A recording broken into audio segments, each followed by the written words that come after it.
into New York. Yo, into New York. Yo, into New York. To New York, to New York. Put the yo into New York. Yo, into New York. Yo, into New York. To New York, to New York.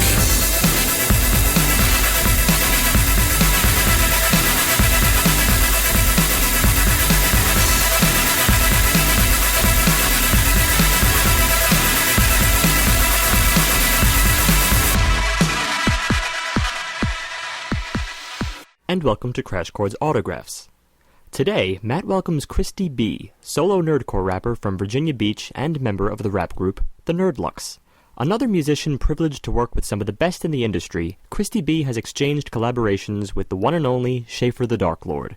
She was featured in his single and music video, Boys, off the album Sick Passenger, and in turn, he was featured in her song, Ramona Flowers vs. the World, which will appear on her new album, slated for release in 2015. With Matt, kristybee discusses how she entered the world of rap music, and specifically her foray into the community of Nerdcore. They also discuss her tour with kHill, and frequently digress into the movie, comic, and soundtrack of the highly influential Scott Pilgrim vs. the World. So without further ado, here's Matt Storm and kristybee. Hello, kristybee. Hello. How are you? I am great. How are you? I'm doing very well. Thank you for agreeing to do the podcast. I'm very excited to get to talk to you. Oh, yeah, I'm really excited, too. So I want to start off, obviously, I first learned of your badass rapping skills from doing the song with Schaffer the Darklord, Boys. Oh, yeah. And I wanted to know how that connection happened. How did you end up hooking up with Schaffer to work on his newest record? Well, actually, it's kind of a long story-ish. It's kind of weird, too, but it's actually really cool. So a few years ago, was the first time I ever saw Schaffer the Darklord perform, and it was at the Auto Bar, and he was on tour with MC Chris.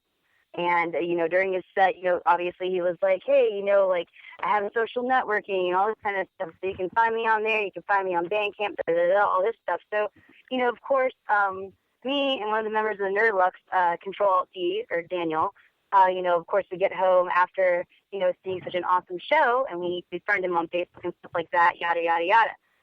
Well, a few months after that, I got a message from Schaffer on Facebook, and it was him being like, hey, I noticed that you're a rapper, because since we were Facebook friends, this was before Facebook decided that it wanted to do all that crazy algorithm stuff and just, like, take links down, you know what I'm talking about? Yeah. Like, yeah, the stuff that really annoys independent artists these days.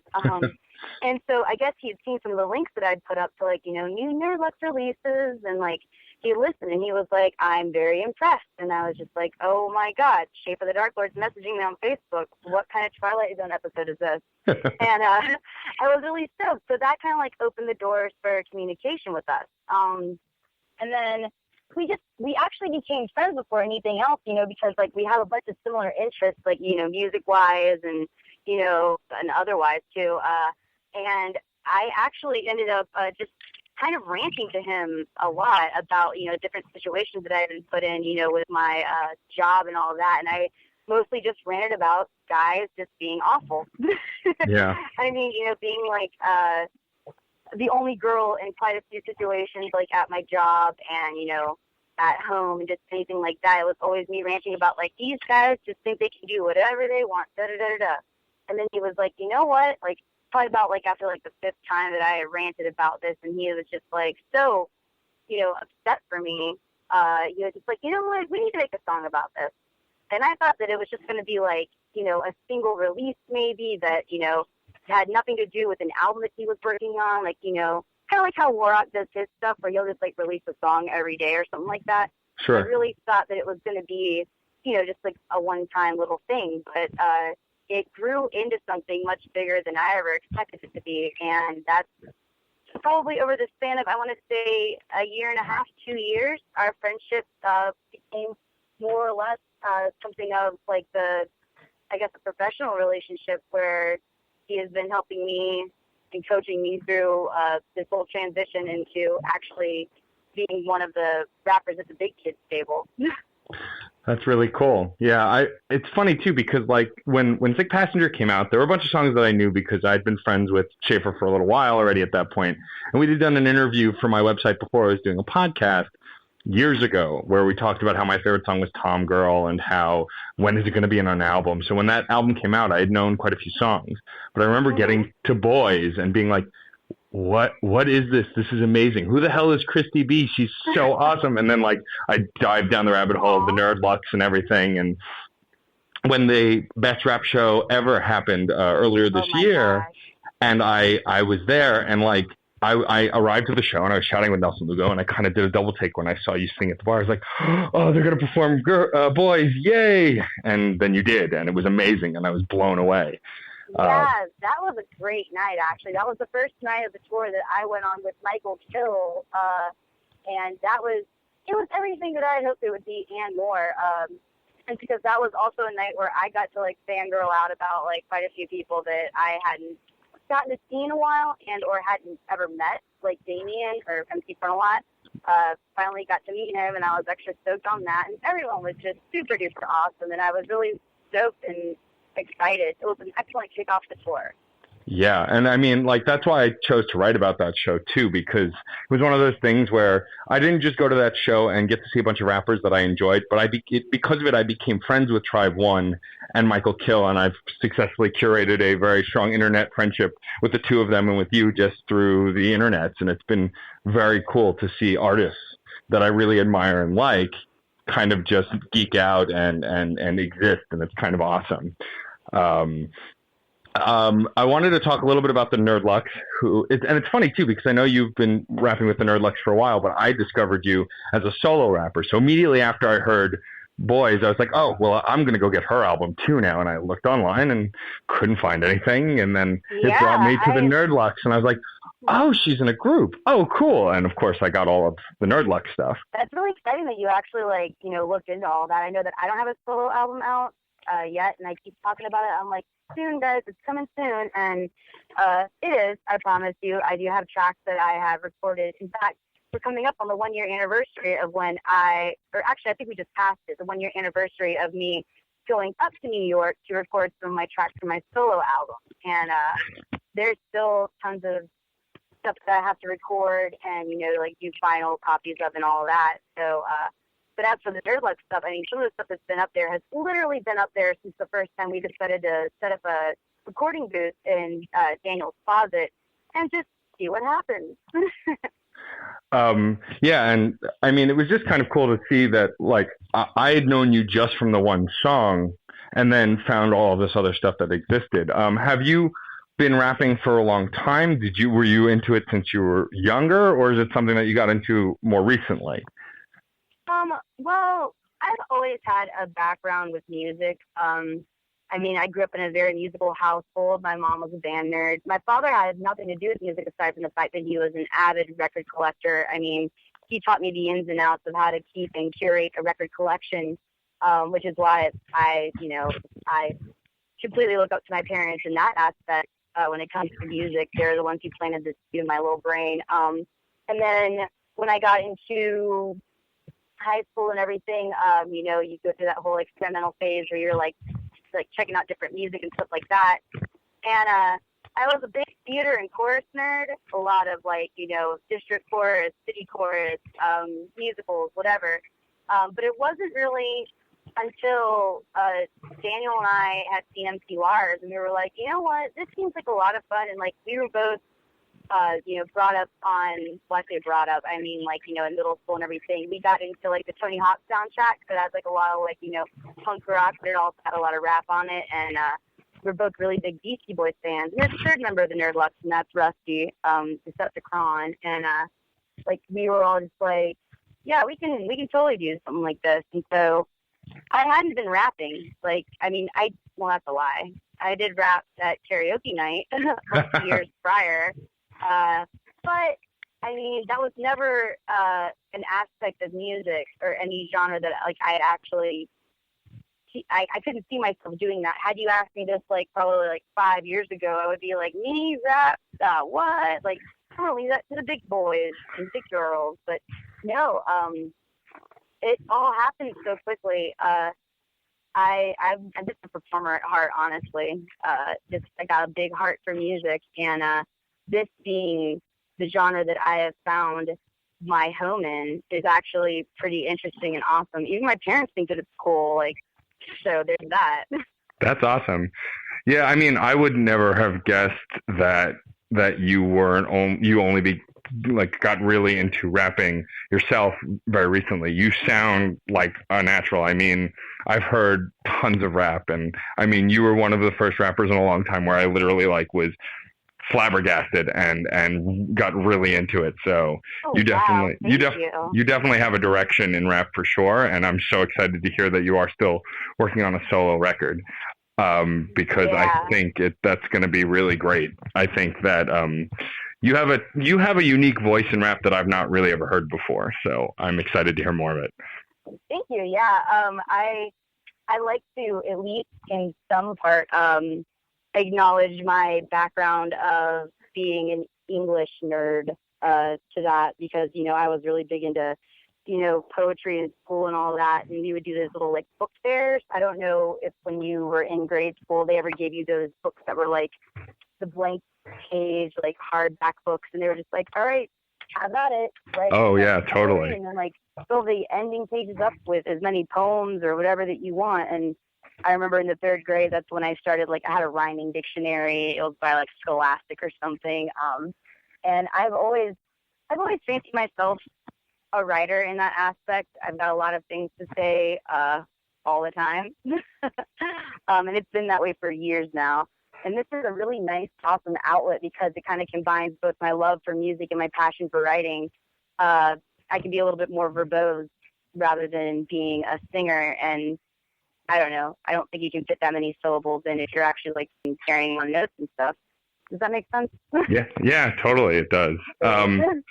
And so I'm guessing that your connection to touring with kHill and Nerdcore in general stemmed from when you had first became friends with Schaffer. Was he the starting point for kind of getting involved in Nerdcore?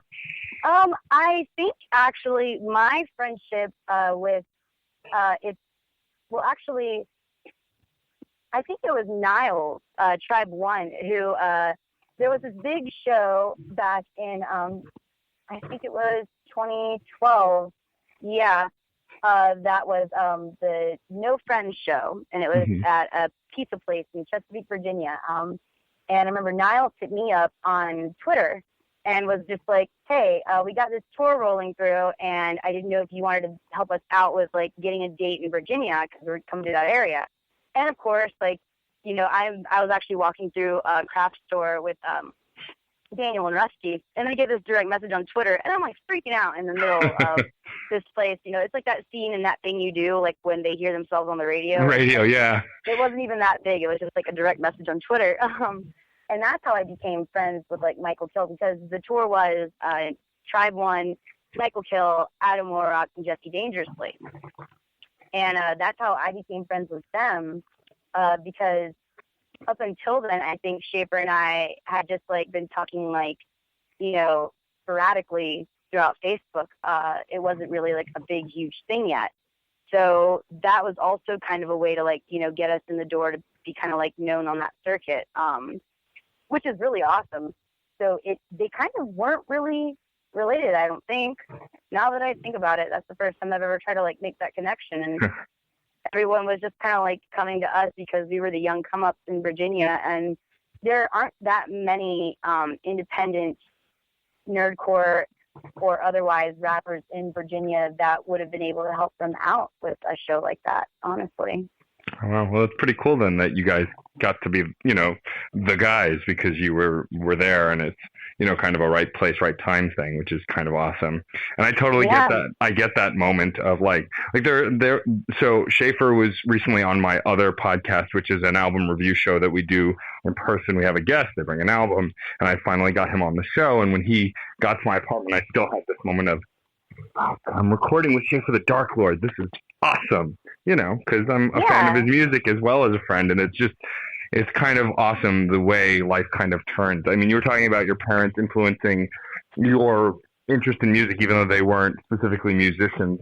technically. I'm the same way. The reason I started a music website is because of my vast taste in music, because of my father's record collection, because he has thousands and thousands of vinyl records. So, oh yeah, that's definitely, in those embryonic stages of you developing interests and likes. I mean, like, your mind is just kind of like this little lump of clay, and whoever has like whether it's your parents or your friends or whoever has the most influence on you, like, they kind of help mold you into the awesome person that you are today. And I think my parents are definitely, I don't want to say to blame, but they're definitely my reason for being so active in music. And I mean, they're just awesome, and it's really cool too, becoming friends with the people that you've looked up to for a while. I mean, never would I have imagined, actually being able to, just like sit down and like, message one of the guys and just be like, hey, so I need your opinion on this, that, and the other. Can you help me with this? Da da da da. Seeing as how a few years prior I was just like sitting in my car just like bumping their jams. Exactly. Yes, I know exactly what you mean. It's like the first time I actually really got to know Tribe was when he was here for that show that you performed at as well. And since then we've become friends, and now he's going to be in town again this Friday for Schaffer's birthday. And like we're gonna try and get together and play some Magic: The Gathering. And it's like I sometimes he loves myself. That. Yep. So do I. I still have all my old decks because I'm a nerd.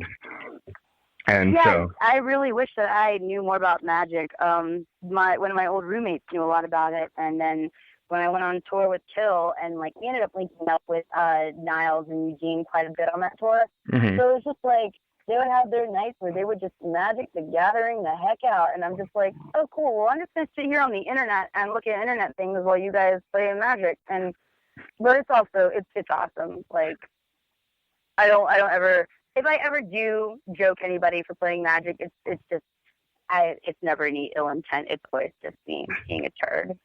Sure, of course. Well, but it's never too late to learn, and I'm pretty confident that any one of them would be happy to show you how to play and get you involved. So, my attention span is that of someone who could maybe learn like 3 rules about it, and then just be like, all right, either let's play or I'm done. So obviously your influence leans towards nerdcore. You're a nerdy person, and you're very open about that on the internet. What would you say your biggest nerdy passion is? Like, is it video games, comic books? Is there one thing that's above everything else? Let's see. My nerdy passions. I guess you'd have to say, well, I like speaking like strictly nerdy. I mean, like whether it's like Star Trek versus Star Wars or something like that. Is that what you're saying? Yeah, or even specific TV shows or video games or movies. Oh man, this can go on forever. I am a really big fan of. I guess my record collection would have to be one of my nerdiest things. I have a Discogs account on that website where you can actually like go through and be like, oh, you have a first pressing of this, that, or the other. I'm a really big fan of dead format. I love VHSs a whole lot, actually. And I make it a point to, like, once a week, like, go scour the thrift stores in my area to find, like, old classic, like, B-film horror movies and, like, 90s cult classic films, like, teenage party movies, like, all that kind of stuff. And although it might not be, like, nerdy, like, I think that me trying to get as much out of that, like, try to collect them all, in a sense. I feel like that's really my passion when it comes to that. Other than that, I mean, it's definitely Star Wars all the way for me. That was a thing that I was into as a wee little child. That's just kind of like grown with me. What else is there? I hold dear to my Sega Genesis and all my games for that. Trying to think, like, there's so many things that I can nerd out about. The Office was a really big thing for me. Still is a really big thing for me, even though it's off the air now. Let's see. I'm a really big Marvel fan. Oh, yeah? Do you have a favorite Marvel hero? Favorite Marvel hero? Well, I answered this question this past weekend, actually. It's Rogue, just because I think she's got a lot of layers to her, and her relationship with Gambit is just phenomenally awful. I mean, like, but honestly, one of my favorite parts of the Marvel Universe will probably be Scarlet Witch and Vision, just because they're also messed up and how horrible Scarlet Witch's mother is. And I also love Cloak and Dagger. That's an amazing story. Man, I always feel like I'm put on the spot with like this whole like, so what's your favorite nerdy thing? It's like, well, I have a lot of them, you see. Well, ultimately, when talking about this kind of stuff, you can only scratch the surface. I mean, I think when I did an interview with Tribe, we spent a good solid 20 minutes just talking about Magic the Gathering and video games. So. Oh yeah. But I used to be really big into video games. Not so much as of late because like there's been a lot of other stuff on my plate. I used to manage a locally operated video game store in this area, and that got me. It's kind of like, as much as I loved like knowing so much about video games and being able to drop knowledge, it was also one of those things that like became way too much a part of my life that was kind of like tearing me away from other people, where I had to like back away from it after a while. And plus, it was also really tiring having to defend myself as a female, being a manager of a store, like having kids come in that were much younger than me being like, oh, well, do you even know about Battletoads? I'm just kind of like, okay, son, sit down a second and let me tell you what I know. Like, I don't feel like I should ever have to prove myself in that aspect. So that was another thing that kind of like wore me out and just was like, maybe I should just take a knee from this whole gaming bit for a minute. And then I ended up unearthing a lot of my other passions. So.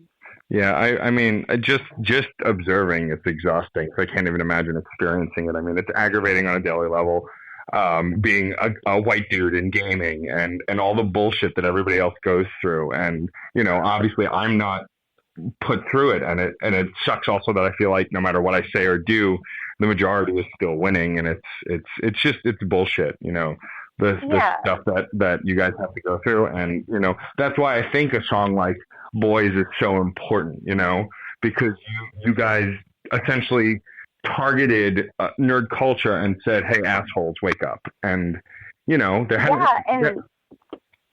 I know that, like, I'm lucky enough to, like, be surrounded by a group of very caring and very, I guess, sensitive almost to a point, men who actually understand the problems with the nerd culture and the nerd community. And I'm lucky in that sense. And I know there are a lot of females out there who aren't, who like have to sit alone, you know, with their, you know, Magic the Gathering decks or with their, you know, DSs and like, you know, just be like, well, I can like this stuff in private, but out in public, like if I even, you know, wear a shirt of one of my favorite fandoms, like I'm going to get 20 questions as to why I'm wearing it, as opposed to hey, I like your shirt, I like that too, later. You know what I'm saying? Like, yeah. So I'm very lucky. I am extremely lucky in that sense that I do not have to go through the ringer with that. I read an article. This was blown up on Facebook like a year or so ago, where the little girl got picked on at school because she had like a lunchbox that had like Transformers or something on it, you know? Yeah. And I can't remember the specifics about it, but I remember this little girl was just being like targeted. And when I say little, I mean like third grade or maybe even second grade. And that tears me apart, that like if you are that passionate at such a young age about something and people are already shooting you down because you're a girl and you're supposed to like something, they're putting you in that, they're pigeonholing you. Like that irks the hell out of me. Like, let people like what they like, and you don't have to quiz them. Just let people live. It's like that whole thing back from middle school, like, can I live though? Basically is the motto. Yeah. I mean, and it's mind-blowing to me growing up. I'm sure this will shock you that I was a nerdy kid growing up. I know. Unbelievable. And like, if I saw a girl in third grade had a Transformers lunchbox, I'd want to do whatever it takes to be her friend. I would follow her everywhere. Like, you know, I don't get this need to prove that you know more or you're better, you know, just because it's your thing, you know. It can be everybody's thing, you know. Not exactly. You don't own that fandom. It's like the people. I have a friend who craps on new fans of Doctor Who because they don't like the writing or they don't like the what, you know, the new Doctor or whatever else. And it's like there's inherent problems with a lot of stories, but if someone really enjoys it, let them enjoy it. Don't call them out for enjoying it. Just you don't enjoy it, you know? And like nerds aren't the only ones guilty of this either.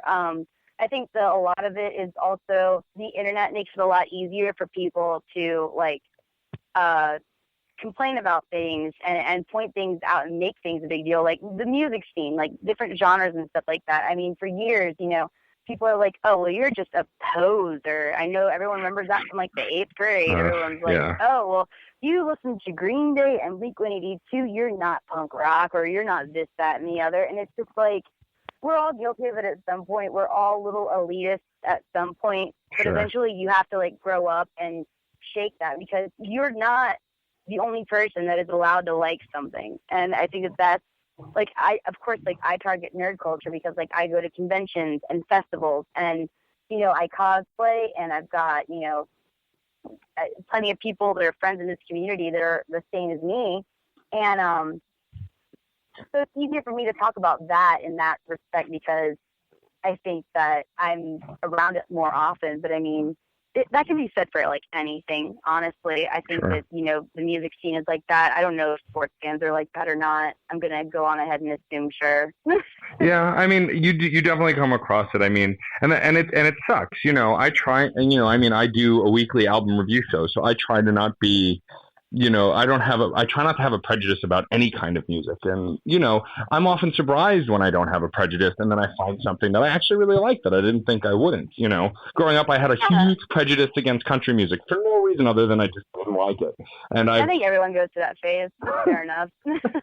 But now, as an adult, I've actually found a lot of artists that I really enjoy who actually do quite a lot with the genre. I just don't like the boring, uninspired stuff. And it's... Yeah, and that can be said for any genre, honestly. I mean, like, there are a lot of acts that are pop acts and rock acts that just, like, phone it in all the time. And it's just, like, that formulaic kind of, like, just tiresome bit that, you know, people do. And I know a lot of people, like, associate with country. They're like, oh, my dog died and my wife left me. And, like, I mean, you know, of it all that really just, like, bums us out. But, I mean, like, a bunch of different genres that are actually very interesting that I never would have thought that I would have liked until I got a little bit older and decided to expand my mind even more and just quit having this whole facade of, oh, well, I'm strictly a punk rocker, you know? Like, yeah. I feel like we just went completely away from the question that you asked, but... It's fine. This is what, you know, it's an interesting conversation. That's all this is truly about. And finding out more about you. I mean, I think that it's really interesting when you look at the industry that way, especially considering, like, growing up, I loved everything from heavy metal to rock to rap. But, you know, I got shit for liking rap when I was a young white kid, because what the hell did I know about rap, according to other people? But now it's like, I like that there's a niche for everybody. And obviously that's why I dove into Nerdcore so hard, because I saw... The first time I ever saw a Nerdcore show, it was MC Fun-A-Lot and Schaffer the Darklord. It was also the first time I met Schaffer. It was his birthday show like 3 or 4 years ago. And like, I saw them perform in Brooklyn, and I'm like, wait, you can do this? You can rap about video games and movies? Like, what? Like, I was blown away. I had no clue, you know? And then, of course, through the Wikipedia and Spotify rabbit hole, it's like, then I discovered all these other apps. Oh, yeah. That is a very real thing, that Wikipedia rabbit hole. The depths of Wikipedia that I've traveled to at like 4 o'clock in the morning trying to learn about something new that I've recently become obsessed with is just, it's almost embarrassing, but it's like, it's a lot of fun too, because like you're expanding your knowledge on a lot of stuff. And my first quote unquote Nerdcore show, I guess, was a few years ago. I mean, like, this was like 2008, maybe 2007, maybe even earlier than that. I can't remember specifically, but it was an old venue in Virginia Beach, which is where I'm based out of. And it was a patent pending show, actually. There used to be a punk ska band. I know patent pending. I'm actually friends with Joe. I love those guys. Oh, yeah, they were awesome as hell. And I was there for them because I was like, hell yeah, there's a show down at the beach, of course. So me and my best friend went, and MC Lars was the opening act. Oh, nice. And we had no idea what to expect. My best friend and I are standing in the back of the venue, and like, there's this guy up there, and he's just got this projector screen, and he's got like music videos that like coincide with like the topics of the song. He showed the video for Ahab, like just like all this stuff. And he even called for a Tetris mosh pit at one point, and I was just like, this guy is awesome. Like, he does not give any cares whatsoever. This is so cool, and he's rapping, and I like rap. I do. Like, in middle school, the first 2 rap albums that I ever got my little paws on, it was that Eve album with Love is Blind on it and I remember Jay-Z's that. Blueprint. And Jay-Z's Blueprint was like one of those albums that completely just kind of like, man, that was just, I had to hide the CD from my parents because they wouldn't let me listen to a lot of cusses. Oh, no. But, well, the cat's out of the bag now. Oh, yeah, man, your daughter swears? No way. But yeah, like, I just remember being completely enamored by his whole act, and like afterwards, like I picked up his EP, or actually it was the LP, it was his whole album, and it was kind of like that was in my brain, and then so from then on, like I had followed him like on social media, and then it wasn't until a few years later that I actually got to be even more involved with the scene, and right. I started from the bottom. Now we're here, guys. There you go. So obviously I know your album is still in the works and you probably can't let too many secrets out yet, but are there any big collaborations that you're doing on the record that you're excited about that you can talk about a little, or? I mean, well, I think that this is a given. I mean, Schaffer is going to be on the album. There's a song where we are 2 characters from a very, very spectacular movie / comic book / whole entire life-changing event for me. It's from Scott Pilgrim. Oh, nice. I'm just gonna say, yeah, he's Gideon and I'm Ramona, and it's a song called Ramona Flowers versus the World. It's phenomenal. I actually, this past weekend, after NecoCon, Tribe One and I have discussed having a song together, and really, since I have no deadline for my album to be out, which the album's going to be called 27, because there's a whole thing about, like, rock stars and 27 years old, and you can join the 27 club, white lighters, da-da-da-da-da, like all that. I'm sure you've heard about the whole stigma behind that. So I'm going to be 27 until next April 30th, so that's going to have to be released sometime within those next few months. But Niles and I are hopefully going to have a song together on that. If not, it'll just be released as a nice little one-off single.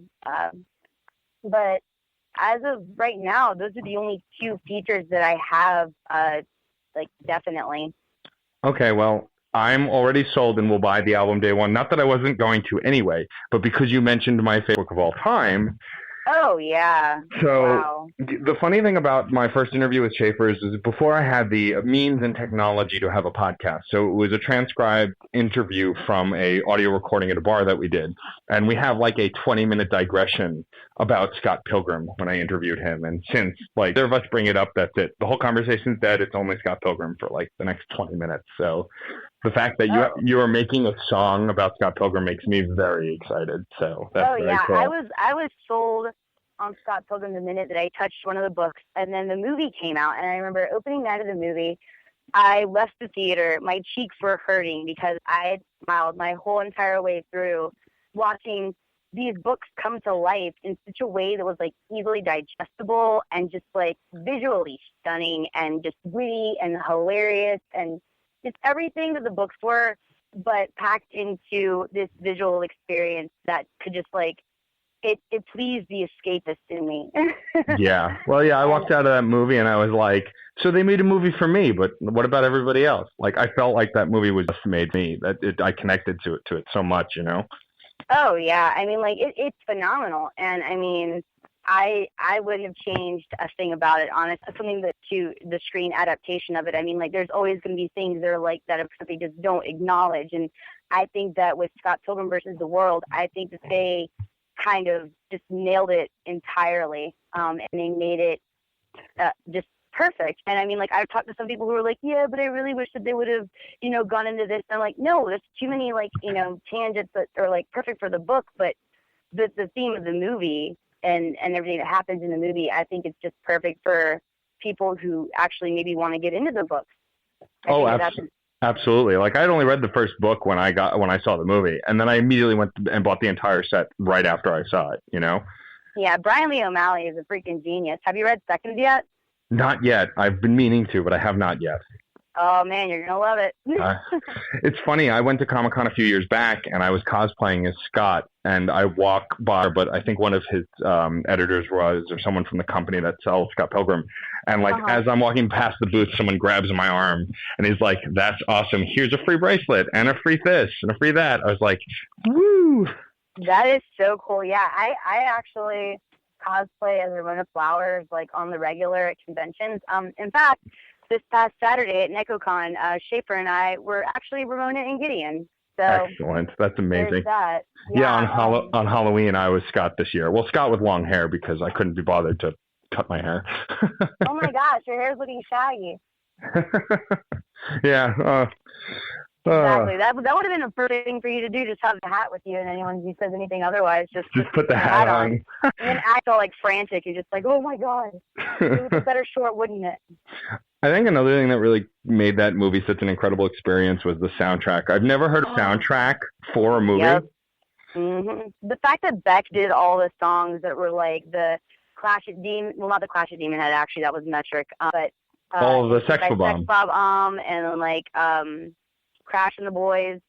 Like, I love all of that. I love how that was Beck, and that he's like one of my favorite artists of all time because he's just very he's easily, I don't know how to say this without like, I mean, he can go from like one weird thing to another weird thing. Like, he was actually on Childish Gambino's royalty EP, and he does like a little rap bit in this song called Silk Pillow. And listening to Beck like do this, like, of course he's done talking over tracks, you know, many times before in his career, but the fact that it was on a Gambino EP, I'm just like, that's nice. Like, that's really awesome. It's weird enough and it works, and so I'm into it. But I mean, I made sure to get my paws on a copy of that soundtrack like ASAP. That's actually part of my record collection. And can we talk about the Scott Pilgrim video game? Oh my god. That first of all, I mean, you have a side-scrolling beat 'em up for Xbox Live, and not only is it an homage to everything from the 90s, but on top of that, the entire soundtrack is Anamanaguchi. Dude, I know. Like, Anamanaguchi is phenomenal. I actually had to see them live in Richmond a year ago. Oh, that's awesome. Oh man, they're some really cool dudes. Like, I didn't get to meet them or anything, but I mean, like, just knowing that they're, you know, making their music, and like, for the longest time, I assumed that it was all just like maybe like some guy with drums and then like a bunch of keyboards and stuff. As it turns out, they're big pedal nerds, which is really awesome. And it's actually guitars and stuff. That was mind blowing in and of itself. And I love Anamanaguchi. I mean, and then the fact that like Niles is the Anamana Gangster EP. I was just going to bring that up. Yeah, that's the EP that got me into him, because I had not really heard a lot by him, and that's of course available for free on his Bandcamp because he samples Anamanaguchi. And I was just blown away by it. And the funny thing is, I would listen to the songs and be like, why do I know this? The music sounds familiar. Like, I knew it was Anamanaguchi, but it turns out a lot of the songs are from the Scott Pilgrim game. And I was like, oh, well, that makes sense. Yeah, I think that record's fantastic because he takes something that exists and makes it his own, and he does such great things with it. Oh man, yeah. I see what I said about Scott Pilgrim before. 20 minutes, side tangent, you know. But it was a self-fulfilling prophecy, I think. I think so too. But yeah, I mean, and it's funny too because Scott Pilgrim's one of those movies where the hero isn't really a hero. Like, I end up really liking Scott as a character, but he's a terrible person more or less throughout most of the movie until the end, where he finally realized, oh, I'm a douche. Whoops. Yeah, that's like Brian Lee O'Malley's whole thing. Like, he likes to write these characters that have these, like, you know, just endearing traits to them. But like, if you take a step back and you look at them, you're like, man, everyone is just horribly flawed, much like we are regular people, and we're flawed as well. But there are these things about them that just like draws us into it, and it's like also his art style and everything. But yeah, like I love the fact that they are excellent to be like, to get into them, but then like if you take a closer look, yeah, they're a bunch of assholes. and speaking of Beck and all the writing he did, like, I want him to write a full Sex Bomb album. I want a 10-track Sex Bomb album because those songs were amazing. They really were, though. I mean, like, I'm a big fan of just like lo-fi vocals, like weird, crunchy, distorted bass. I love that whole bit of the genre, and I mean, like, taken aback when I saw the movie and all the music that they play within it. And of course, let's not forget the Beachwood Sparks cover of "By Your Side." Oh yeah, is just to die for, and Metric's appearance on the soundtrack is phenomenal. Also, Broken Social Scene, when that little part where they see Knives Chow after the band battle. Yep. And they play the anthems of a 17-year-old girl. Yep. Like that little part right there, like a few of us that were in the row, like we almost took up like a whole row because we had a bunch of people with us for the midnight viewing. And like we all like put our heads forward, we looked at each other and we're like, oh my God, is that Broken Social Scene? Holy shit. Like we're big music nerds in that sense, and so any little like, you know, reference to anything like that gets us completely amped. So that soundtrack was just off the wall of me. Yeah, I've been wanting to do a segment for my website for a long time where I compare soundtracks and movies side by side.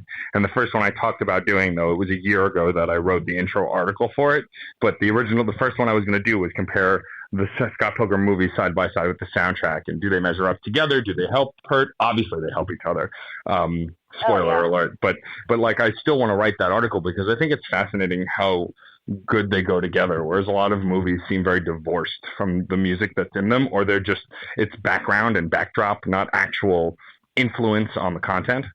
Oh yeah, and I think that the 90s actually, a lot of the soundtracks that were like coinciding with the movies, I think the 90s kind of crushed the game with that. I mean, like, because they would get like, you know, all these like big names on the soundtracks, and then they would be in the movie, and then like nowadays, I'm not saying like nowadays, like movies don't have the same kind of soundtracks. I mean, like, but the only movies that I can really even think of right now, and of course I'm going to be wrong, but being on the spot like this, the James tracks have stood up over time. You know, like they always have like a really famous person like do like the title song, and then from there it's just like, you know, orchestral bits and whatever. But I think in the 90s, I mean, you know, they've got like soundtracks like Bulworth soundtrack, and we've got even like I guess the late 80s, like Teenage Mutant Ninja Turtle soundtrack. Oh yeah. We got all the Batman soundtrack.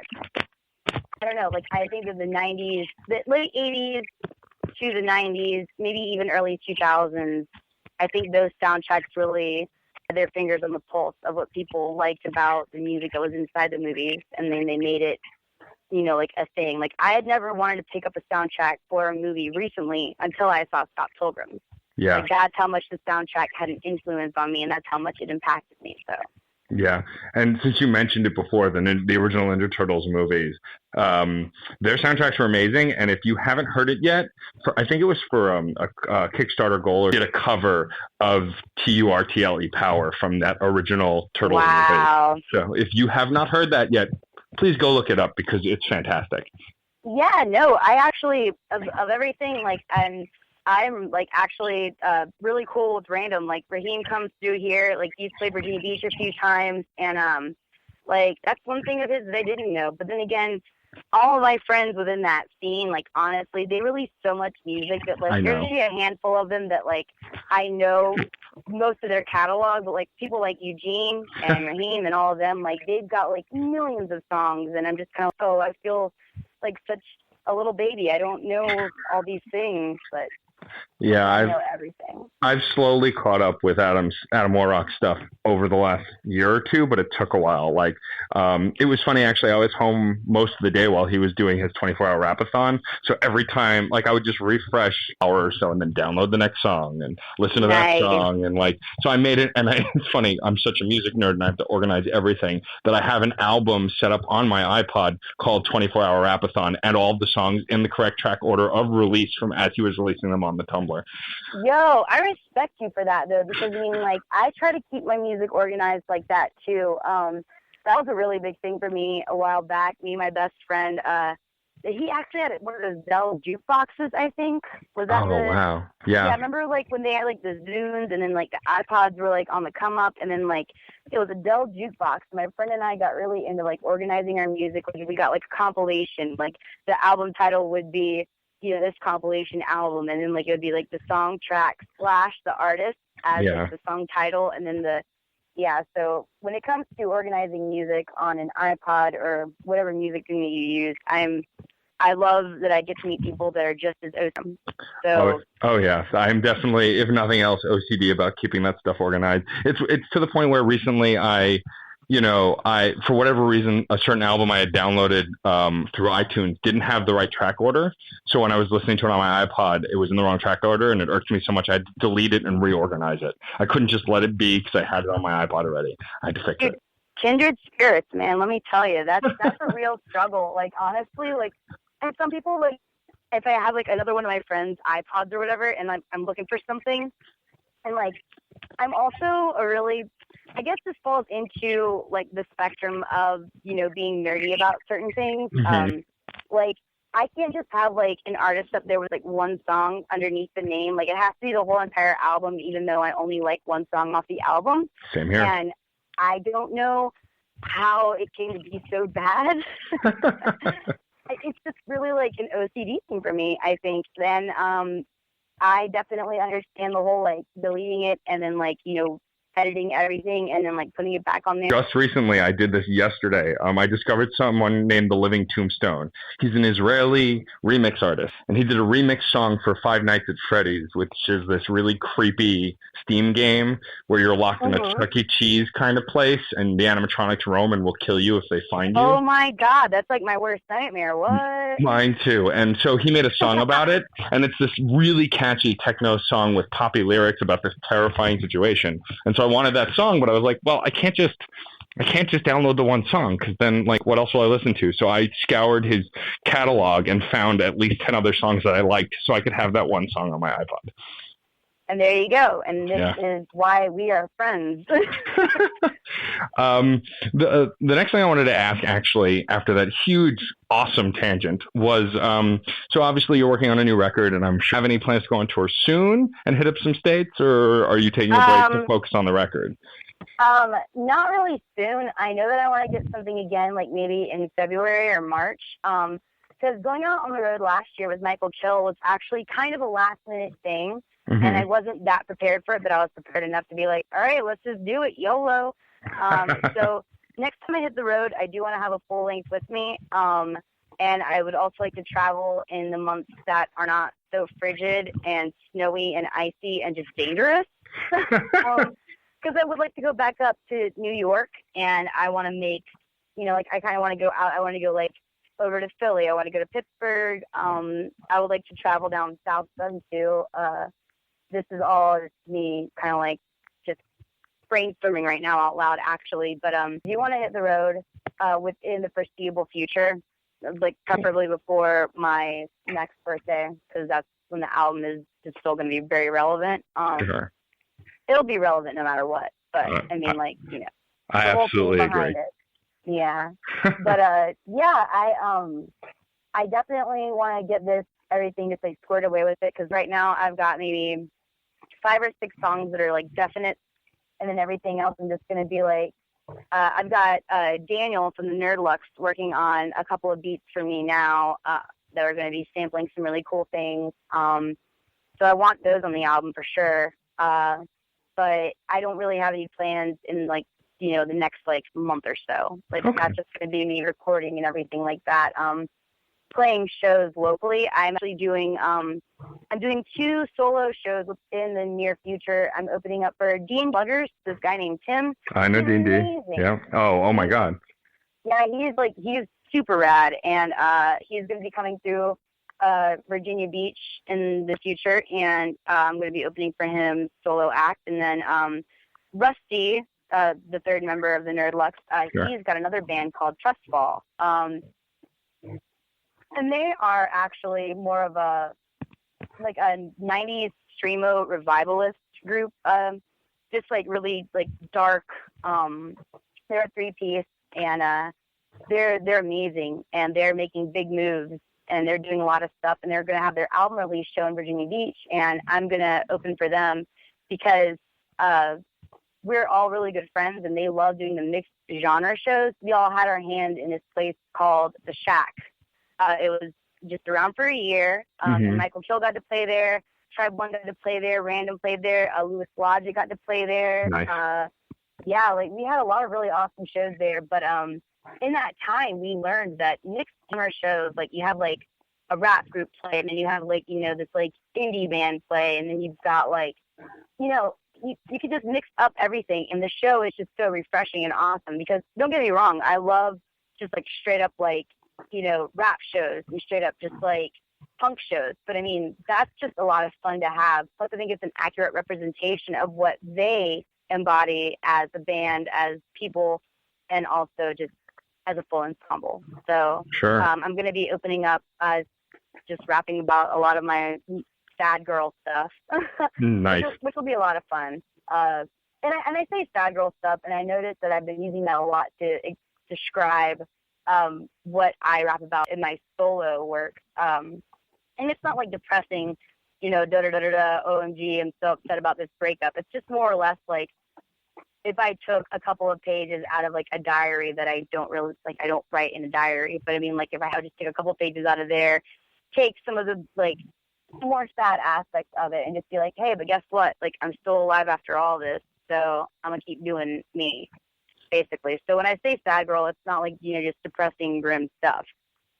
So Well, there's a place for all that stuff, though, and I feel like depressing stuff always has a place, but also depressing stuff that you come out of with an enlightenment, the best stuff. That's my favorite stuff. And Niles, actually, Tribe One, he is just one of my closest friends in the scene, just because like I always have my heart to heart with him because we've been together for a while, and it's just really awesome.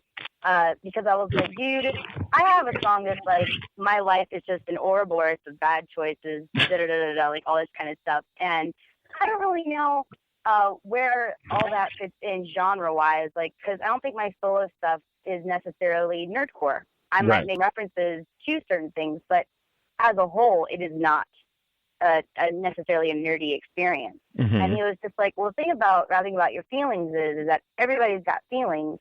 So everyone can relate to some point. And that's when I'm just like, oh, I'm a feelings rapper. Cool. So Niles definitely helped me have not such a panic attack over being like, well, where do I stand? What's my genre? Da, da, da, da. So I think that I hopefully, if nothing else, I come off as relatable.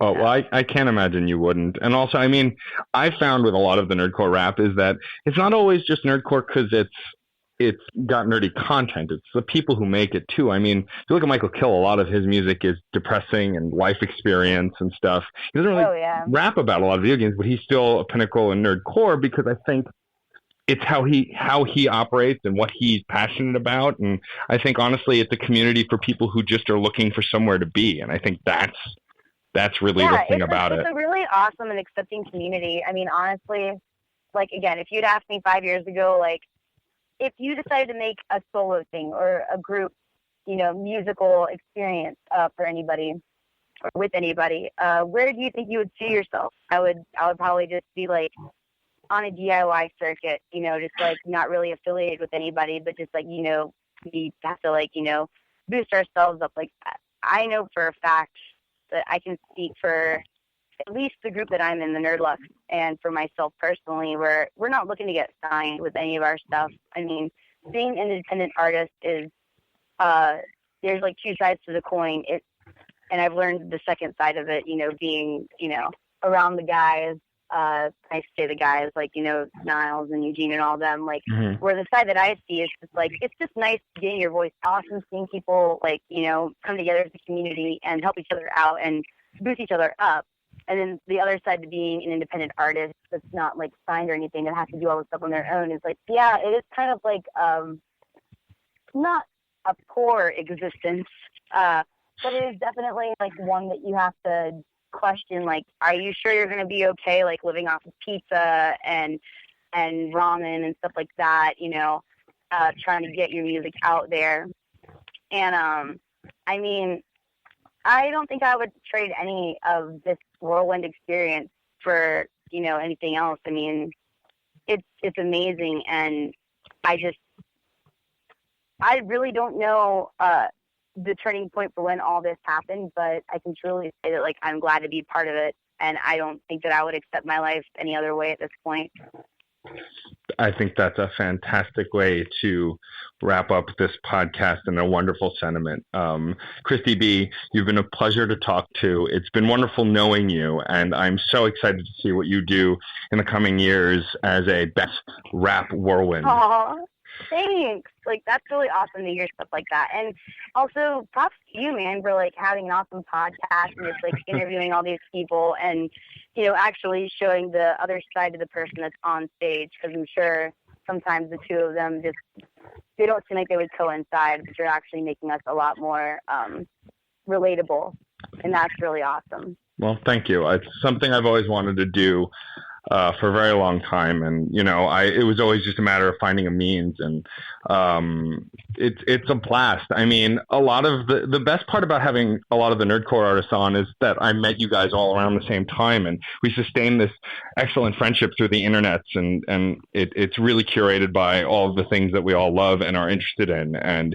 it makes it a very strong community. Anybody that I have a connection with on, I mean, I'm happy to interview people I have never met as well, but it's always the conversation gets to a certain kind of level when you actually know the person beforehand. I mean, when I was talking to kHill, like, I've been talking to him for so long that it felt so natural. And same with you. It's just, you know, you're an intelligent person who knows what she likes and is a badass, and it made it so easy. And so thank you. It was a pleasure. Thank you. Thank you so much, man. This is awesome. Great. I'm glad that you enjoyed it too. That's important. If you had been bored the whole time, that would have been bad. The episode will probably go up sometime next month. It's on a bi-weekly release, and I have a few banked, but it will definitely be up before the end of the year. And thank you again, kristybee, for taking the time. I'm excited that next time you come to New York, let me know. Dude, definitely. I will be all about that. And I will catch you on the internet. Thanks, Kristy. Sweet. No problem. You have a good night, dude. You too. Bye. Bye. If you enjoyed these interviews, please subscribe to this and the Crash Chords podcast on iTunes, where you can also rate us and review us. You can also like us on Facebook, follow us on Twitter at Crash Chords Web, our Tumblr, and our YouTube channel. If you have any questions or comments, feel free to post in the comment area below each post. And keep the discussion going, because remember, music is life, and life is good.